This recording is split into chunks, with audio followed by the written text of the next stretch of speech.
Bismillahirrahmanirrahim. Assalamualaikum warahmatullahi wabarakatuh anak-anak. Hari ini kita akan membincangkan tentang subtopik 5.2 dalam bab 5 gerakan tingkatan 5 sains KBSM.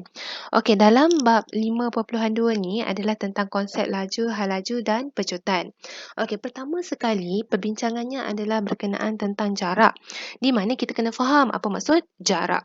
Jarak tu adalah berapakah jumlah panjang yang dilalui oleh sesuatu objek. Berapa panjang dia lalu tu, berapa panjang dia jalan tu. Okey, dan diukur dalam unit meter. SI unitnya adalah meter.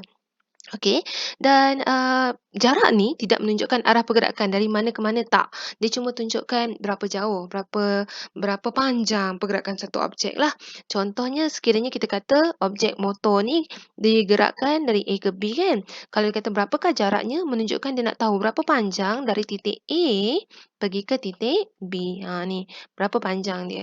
So jumlah panjang tu adalah jarak, tidak ada arah. Okey. So kemudian kita tengok pada laju. Kita kena fahamlah apa maksud laju. Laju adalah kadar perubahan jarak.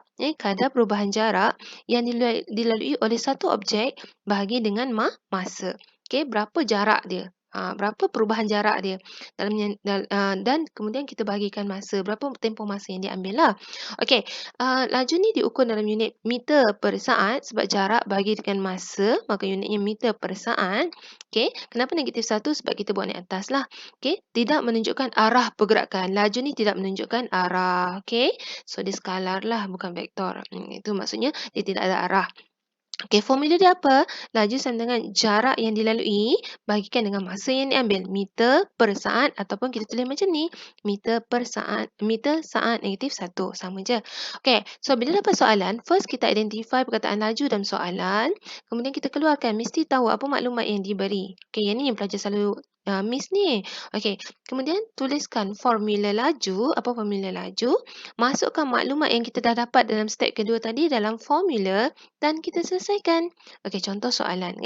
Sebuah kereta bergerak sejauh 100 meter. Dah bagi jarak. Dalam masa 5 saat. Hitungkan kelajuan. Okey, dia nak laju kereta tersebut. So, keluarkan maklumat. Jarak yang dilalui 100 meter. Okey, masa yang diambil 5 saat. Okey, ini formula dia. Laju sama dengan jumlah jarak yang dilalui bagi dengan jumlah masa yang diambil. So, laju sama dengan berapakah jumlah jarak tadi? Kita dah tengok kan, dah keluarkan 100. Okey, wah, tak cantik Tak apalah kan, faham kan? Nampak bulat dia sikit tu, okey lah tu. Astaghfirullahalazim. 100 apa? Tulislah unitnya sekali. 100 meter bagikan dengan masa yang diambil 5 saat. Okey. Ni saya tak pakai digital ink. Kalau pakai digital ink senang sikit kan. Okey, dah hodoh sangat nampak kan. Okey, bagikan dengan 5 saat. Okey, 100 meter kita bagikan dengan 5 saat. Dapat berapa? Okey, dapatlah 20. Okey, 20 apa tu? Tulis unit dia juga. Berapa laju dia tadi? Okey, 20 meter. Saat kan naik atas kan? Saat negatif 1. Okey, ni dia punya laju. Okey. Ada arah ke? Dia tak beritahu arah pun. Cuma masukkan je jarak bahagi dengan masa. Okey, itu laju. Sekarang kita tengok hal laju pula. Hal laju adalah kadar perubahan jarak. Kita tengok ni. Kadar perubahan jarak yang dilalui oleh satu objek macam sama dengan laju. Memang lebih kurang sama pun. Kadar perubahan jarak yang dilalui oleh satu objek bagi unit masa. Cuma bezanya adalah hal laju ada arah. Dia beritahu arah dia apa. Okey, diukur unitnya sama macam laju juga, meter per saat, ms negatif 1. Dan hal laju ialah laju yang ada arah. Okey, so formula sama, jumlah jarak yang dilalui dengan arah, bahagikan dengan jumlah masa, so unitnya meter per saat atau ms negatif 1.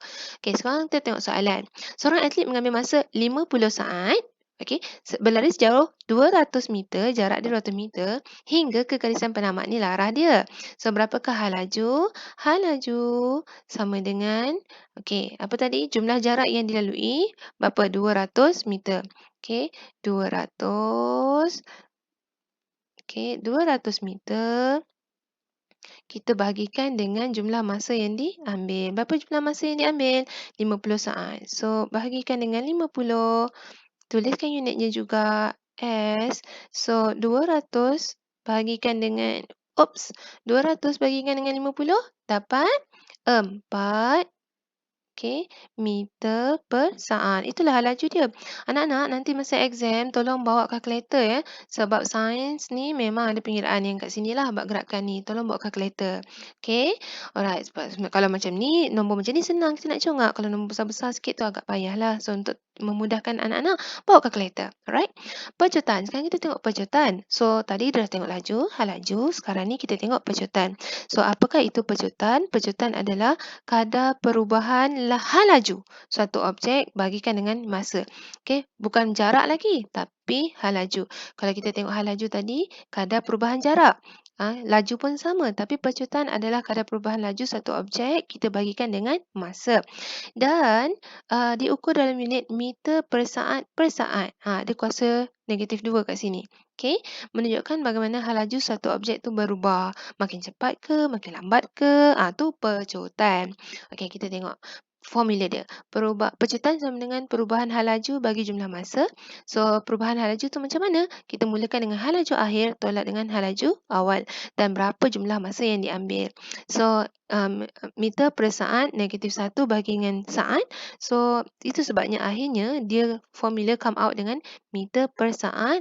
S ni naik atas kan? Jadi -2. Kau nampak -2 tu pecutan lah. Kau nampak -1 tu hal laju. Okey, bagaimanakah satu objek tu dikatakan memecut atau pecutan dia meningkat? Apabila kita lihat hal laju awal dia, okey, dengan hal laju akhir dia berbeza, di mana hal laju awal dia semakin bertambah apabila bergerak. So, hal laju awal dia kecil, hal laju akhir dia berbesar. So, ini menunjukkan 2/5. Makin lajulah. So, ini memecut. Hal laju objek semakin meningkat. Tapi kalau kita lihat hal laju objek ni awal tadi 10. Wah, tertutup dah satu dia. Okey. Ni. Okey, 10 hal laju awal. Hal laju akhirnya 2. So, kita tengok hal laju objek semakin berkurang. Ini menunjukkan bahawa objek tu semakin nyah pecut. Semakin perlahan. Kita tak sebut perlahan, kita sebut nyah pecutan. Macam mana pula kalau unit hal laju awal dia 10, hal laju akhir pun 10? Dia memecut ke? Atau dia nyah pecut ke? Okey, kalau sama-sama awal 10, akhir pun 10 menunjukkan hal laju dia seragam. Hal laju dia sama. Ini menunjukkan bahawa dia tidak memecut. Maksudnya objek tu pecutannya sifar atau kosong. Okey, contoh. Sebuah basikal bergerak dengan keadaan pegun. Kalau pegun tu maksudnya hal laju awal dia kosong lah. Tak bergerak. Kosong apa? Meter per saat. Okey, hal laju kan? So, kosong meter per saat. Okey, kepada hal laju sebanyak 2 meter per saat. Ni hal laju awal kosong, hal laju akhir 2. Dalam masa 2 saat. Berapakah pecutan basikal tersebut? Kita keluarkan maklumat hal laju awal kosong, hal laju akhir 2, masa 2. So, pecutan sama dengan hal laju akhir tadi, 2 meter per saat. Tolakkan dengan hal laju awal dia tadi, kosong, tutup kurungan. Okey, meter per saat. Okey, meter per saat. Bahagikan dengan masa yang diambil. Masa tadi berapa? 2 saat. So, 2 tolak kosong, 2 lah. Meter per saat bahagikan dengan 2 dapat 1. 1 ni positif kan? 1 meter per saat -2. Kalau positif maksudnya objek sedang memecut. Kalau anak-anak dapat jawapan dia negatif, maksudnya objek tu semakin perlahan lah nyah pecut. Okey, habis dengan tentang pecutan. So, rumusan dia adalah SI unit ciri-ciri dia laju, SI unitnya adalah meter per saat. Kalau hal laju pun sama, meter per saat. Tapi pecutan meter per saat, -2 ni per saat per saat. Okey, magnitude, nilai dia ada, hal laju pun ada, pecutan pun ada. Arah, laju tiada arah, hal laju ada arah dan pecutan ada arah. Okey anak-anak, kita jumpa dalam siri kedua nanti.